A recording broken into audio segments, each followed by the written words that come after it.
Assalamu alaikum. ‘Yan uwa, a cikin wannan bidiyon zan nuna muku yanda ake yin lissafi a cikin Excel, inda ake amfani da addition da kuma subtractions a cikin Excel.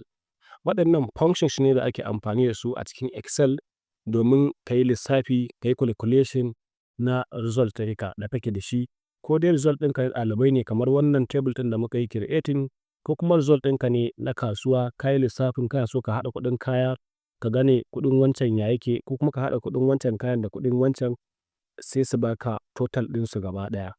To kamar yadda kuke gani a nan gurin na cike sunan ɗalibai gaba ɗaya a nan gurin shine full name, sannan kuma na cike kwasa-kwasai ko kuma in ce subject na ɗalibai da suke yi, kowa da abin da ya samu a wannan subject ɗin bayan an gama jarabawa kenan.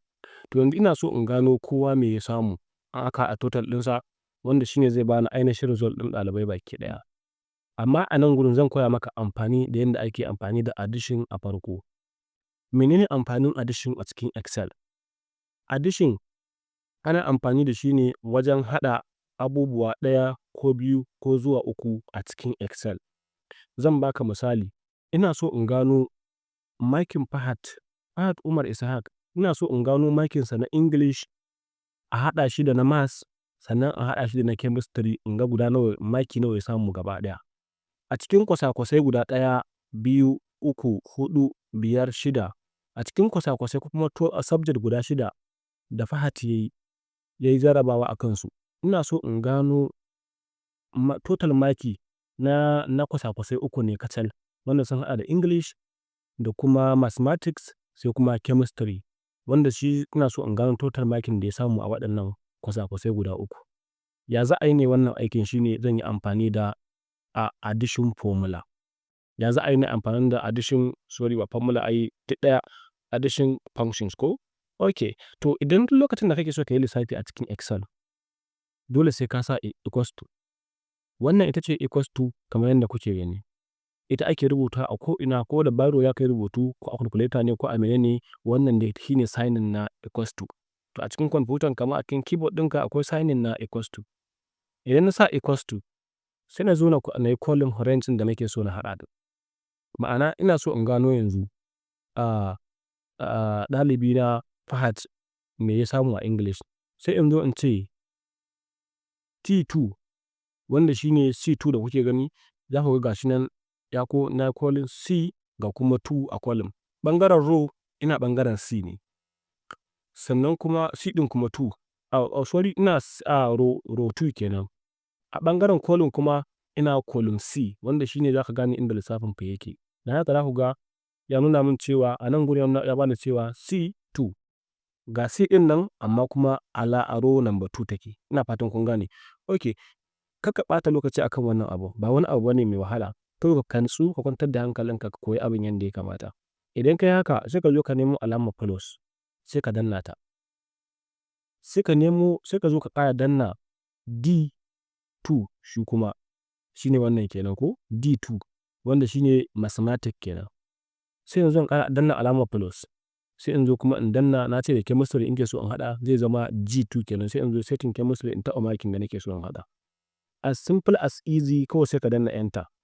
Shi kenan ya bani total makin da Fahad ya samu a course ɗin English da course ɗin Mathematics da kuma course ɗin Chemistry, wanda total ya bani na makinsa guda 168 ne, wanda idan za ka yi lissafi kamar za ka ga cewa ga 45 ga kuma 67 a haɗa da 56 zai baka 168 ne, wanda wannan shi ne lissafinka a cikin Excel. To wannan shi ne yanda ake amfani da addition a cikin Excel. Sai kuma mu je abu na biyu, shi ne function. Bayan mun samu addition, sai kuma mu yi amfani da sum. Da sum da addition aikinsu ɗaya ne a cikin Excel, amma kuma kowanne akwai inda ake yin aiki da shi. Shi addition kamar yadda na faɗa maka, ana yin amfani da shi ne wajen lissafin namba ɗaya, guda biyu zuwa uku haka. Kun ga ba su da yawa kenan. A cikin kaya dubunnai, misali ina da kaya masu tarin yawa ko kuma ina ɗalibai masu tarin yawa. A cikinsu sai nake so in ware mutum uku kawai, a cikinsu makin mutum uku kawai nake so na gano a cikin mutum da yawa ɗin nan. To don haka zan yi amfani da addition ne. Amma When it come to cewa muna so mu gano total na kowane ɗalibi, total makinka gaba ɗaya misali zan baka, ina so in gano total makinka na English da na Maths da na Biology da na Chemistry da na Physics da na Geography gaba ɗayansu total ɗinsu ina so in gano. Kawai abin da zan yi a nan gurin shine sai in zo in rubuta formula ta ko in ce equals to, kamar yadda na faɗa maka duk lokacin da za ka yi lissafi kowane iri ne a cikin Excel sai ka sa equals to ɗin nan. Bayan na sa equals to sai in zo in rubuta sum. Ga sum nan ta fito sai na yi clicking a kanta. To yanzu sun ce min sai na yi calling range ɗina. Menene range ɗin? Zan zo na ce is equals to sum sai in zo tun daga kan English ɗin nan ko sai in yi highlighting ɗinsa gaba ɗaya haka. Gaba ɗaya sai in yi highlighting na danne pause ɗin na highlighting sai in danna enter.